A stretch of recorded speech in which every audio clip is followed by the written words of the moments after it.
सबको डर था कि रशिया का अगला टारगेट यूक्रेन के कम्युनिकेशन सिस्टम्स और टावर्स को डाउन करना होगा, ताकि पूरे के पूरे यूक्रेन के अंदर कॉल्स और इंटरनेट सर्विस प्रभावित की जाए और यूक्रेन के अंदर रशियन फोर्सेस क्या कर रही हैं वो बाकी दुनिया को ना पता चले। जिसके बाद यूक्रेन की सरकार ने इलॉन मस्क से मदद मांगी और कहा कि आप तो मार्स तक पहुंच गए हैं, क्या आप यूक्रेन को रशिया से बचाने के लिए स्टारलिंक इंटरनेट सर्विस प्रोवाइड कर सकते हैं? तो उसके जवाब में दुनिया के दूसरे सबसे अमीर व्यक्ति इलॉन मस्क ने कुछ ही घंटे पहले ये घोषणा कर दी है कि स्टारलिंक इंटरनेट सर्विस, जिसमें सैटेलाइट्स के जरिए दुनिया के कोने कोने तक इंटरनेट कनेक्शन प्रोवाइड किया जा सकता है, वो भी बिना टावर्स इंस्टॉल किए, वो यूक्रेन के लिए एक्टिव कर दिया गया है। जिसके बाद अब यूक्रेन के लोग एक छोटे से स्टारलिंक सैटेलाइट रिसीवर की मदद से आसानी से इंटरनेट एक्सेस कर पाएंगे।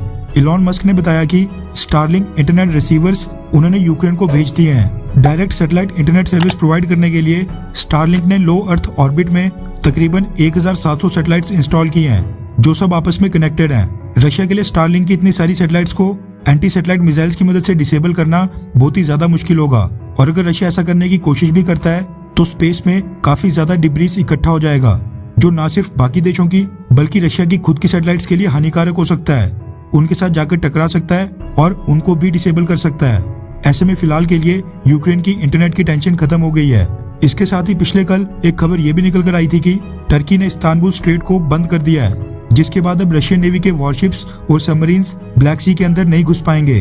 तो इसको लेकर टर्किश गवर्नमेंट की तरफ से एक स्टेटमेंट आ गई है। टर्की ने साफ कर दिया है कि ये फेक न्यूज थी और उन्होंने इस्तांबुल स्ट्रेट को बंद नहीं किया है, यानी अभी भी रशियन वॉरशिप्स और युद्धपोत ब्लैक सी के अंदर गोला बारूद लेकर घुस सकते हैं। इसके साथ ही कुछ रिपोर्ट्स ये भी निकल कर आ रही हैं कि यूक्रेन के वेस्टर्न पार्ट में फंसे कई सारे पाकिस्तान के स्टूडेंट्स आपस में पैसे इकट्ठे करके बस पूल कर रहे हैं और बस के ऊपर उन्होंने इंडिया का झंडा लगाकर इंडियन स्टूडेंट्स ऑन बोर्ड का पर्चा लगाकर यूक्रेन के वेस्टर्न बॉर्डर तक जाने की कोशिश कर रहे हैं। कोई उनको पहचान ना पाए इसके लिए पाकिस्तान के स्टूडेंट्स भारत माता की जय, जय हिंद और इंडिया इंडिया के नारे भी लगा रहे हैं। दरअसल भारत ने यूक्रेन और रशिया दोनों से ही कहा है कि हमारे देश के स्टूडेंट्स जिन भी बसेस पर होंगे उस पर इंडिया का झंडा लगा होगा और उनको ना छेड़ा जाए, इसलिए पाकिस्तानी स्टूडेंट्स अपनी जान बचाने के लिए ऐसा कर रहे हैं। वहीं आपकी जानकारी के लिए बता दूं कि कल यानी 28 फरवरी को यूएन सिक्योरिटी काउंसिल में रशिया की प्रेसिडेंसी खत्म हो रही है। मार्च महीने में यानी अगले महीने यूएन सिक्योरिटी काउंसिल की प्रेसिडेंसी यूनाइटेड अरब एमिरेट्स के पास जाने वाली है,